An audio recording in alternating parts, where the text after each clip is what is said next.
ایک سبق آموز کہانی، دودھ دینے والا درخت۔ بنبن نام کے گاؤں میں ایک لڑکی رہتی تھی۔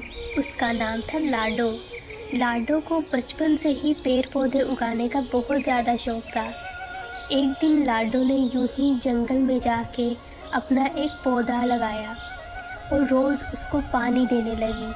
یوں ہی دیکھتے دیکھتے دن گزرتے گئے اور لاڈو کا جو درخت تھا وہ اب بڑا ہو چکا تھا، پر لاڈو بہت زیادہ دکھی تھی اور اکثر ہی اپنے درخت کو دیکھ کے روتی رہتی تھی، کیونکہ لاڈو کے درخت پہ کوئی پھل ہی نہیں آیا تھا جیسے ہر درخت پہ آتا ہے۔ لاڈو یوں ہی دکھی ہو کے گھر کی طرف واپس چلے گئی۔ اسی درخت کے اوپر ایک پری رہتی تھی، کیونکہ لاڈو دل کی اچھی اور بہت زیادہ محنتی تھی، تو وہ پری نے اس درخت کے اوپر جادو کیا اور اپنے جادو سے اس درخت میں سے دودھ نکالا۔ وہ ایک طلسمی درخت بن چکا تھا۔ ایسے ہی جب اگلے دن لاڈو آئی تو وہ یہ دیکھ کے بہت ہی زیادہ دنگ رہ گئی کہ یہ درخت کے اندر سے دودھ کیسے نکل رہا ہے۔ لاڈو بہت زیادہ خوش ہوئی۔